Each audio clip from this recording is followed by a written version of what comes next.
10 জন জান্নাতের দুনিয়াতে বসে যে 10 জন সাহাবা জান্নাতের সুসংবাদ পেয়েছেন তাদের মধ্যে একজন, আলহামদুলিল্লাহ বলেন। আব্দুর রহমান ইবনে আউফ রাদিয়াল্লাহু তাআলা আনহু প্রথম 8 জন মক্কায় যারা কালিমা পড়ে মুসলমান হয়েছে তাদের একজন। তার স্ট্যাটাসটাকে জেনে নেন। তো তিনি যখন মক্কা থেকে হিজরত করে মদিনায় গেলেন, মনে রাখবেন মক্কা থেকে যে সাহাবারা বাড়ি ঘর ছেড়ে হিজরত করেছে তাদেরকে বলে মহাজির, মানে হিজরতকারী সাহাবা। আর মদিনাতে যে সমস্ত সাহাবারা তাদেরকে রিসিভ করেছেন তাদেরকে বলে আল আনসার, মানে সাহায্যকারী সাহাবা। তো যারাই হিজরত করে মক্কা থেকে মদিনায় যেত, বিষ্ণু ইসা ইসলাম মদিনার কোন সাহাবীর সাথে তার ভাই পাতিয়ে দিতেন, আল মুআখাত, ব্রাদারহুড করে দিতেন, দায়িত্ব দিতেন যে তুমি এই সাহাবীকে দেখবে। তো আব্দুর রহমান ইবনে আউফ রাদিয়াল্লাহু তাআলা আনহু যখন হিজরত করে গেলেন, তার দেখভাল করার জন্য যে সাহাবীর দায়িত্ব পড়ল তার নাম হচ্ছে সাআদ ইবনে রাবিয়া, আনসারী সাহাবী রাদিয়াল্লাহু তাআলা আনহু। বিষ্ণু বললেন, সাআদ, আব্দুর রহমান ইবনে আউফ তোমার ভাই, ভাই বানিয়ে দিলেন। কি বানিয়ে দিলেন?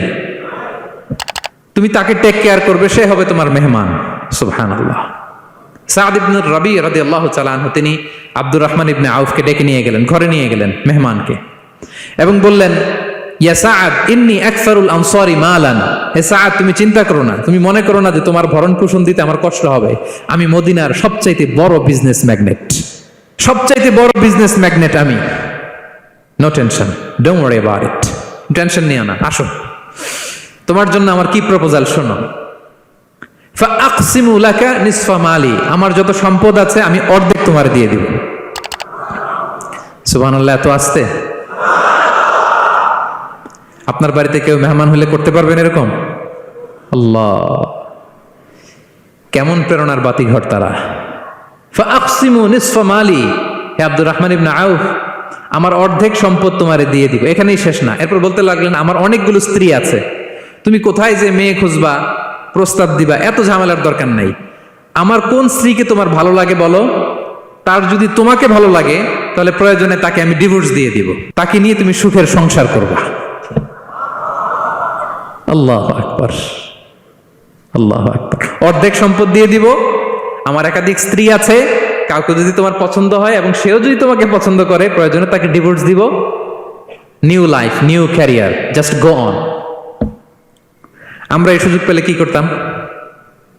সাথে সাথে অর্ধেক সম্পদ নিয়ে নিতাম, ঠিক কিনা? আব্দুর রহমান ইবনে আউফ প্রেরণার বাতিঘর। উনি কি করলেন? উনি বললেন, লা হাজাতা লি ফি যালিক। আমার ভাই, তুমি যে বলছো এ সাআদ ইবনে রবি, তুমি যে এত চমৎকার প্রপোজাল দিয়েছো, এতেই আমি খুশি, তোমার কোনো কিছুর আমার দরকার নাই। বারাকাল্লাহু লাকা ফি আহলিকা ওয়া মালিক, আল্লাহ তোমার সম্পদে বরকত দেখ, আল্লাহ তোমার পরিবারেও বরকত দেখ। তবে একটা কষ্ট করতে হবে, সেটা কি? আব্দুর রহমান ইবনে আউফ বললেন, দুল্লানি ইলা সুক, just show me the way to market. মদিনার বাজারটা কোথায় এটা একটু দেখায় দাও। আমি নতুন মানুষ, পথঘাট চিনি না। দুল্লানি ইলা সুক, just show me the way to market of Medina. মদিনার বাজারটা কোন রাস্তা একটু দেখায় দাও। আল্লাহু আকবার। সাআদ ইবনে রবি বললেন, এই তো মদিনার বাজার। উনি যে কিছু ঘি কিনলেন, পনির কিনলেন, কিনে বিক্রি করলেন, প্রফিট করলেন। ওই প্রফিট দিয়ে আরো বেশি করে কিনলেন, আবার বিক্রি করলেন, প্রফিট, আবার বিক্রি করলেন, প্রফিট। এই কেনা বেচা করতে করতে 1-2 মাসের মধ্যে উনি মদিনার one of the biggest business magnate হয়ে গেলেন। আল্লাহু আকবার। কি হাড় ভাঙা পরিশ্রমই না তারা করেছেন। একেবারে রেডি ক্যারিয়ার ছিল, গেলাম সবচেয়ে বড় বিজনেসম্যানের অর্ধেক সম্পত্তি পেয়ে গেলাম। He didn't accept the ready career, rather he made his own path with his own Endeavour. নিজের চেষ্টায়, নিজের পরিশ্রমে, নিজের ঘাম ঝরিয়ে নিজের ক্যারিয়ার তৈরি করেছেন। চিল্লায় বলেন ঠিক কিনা?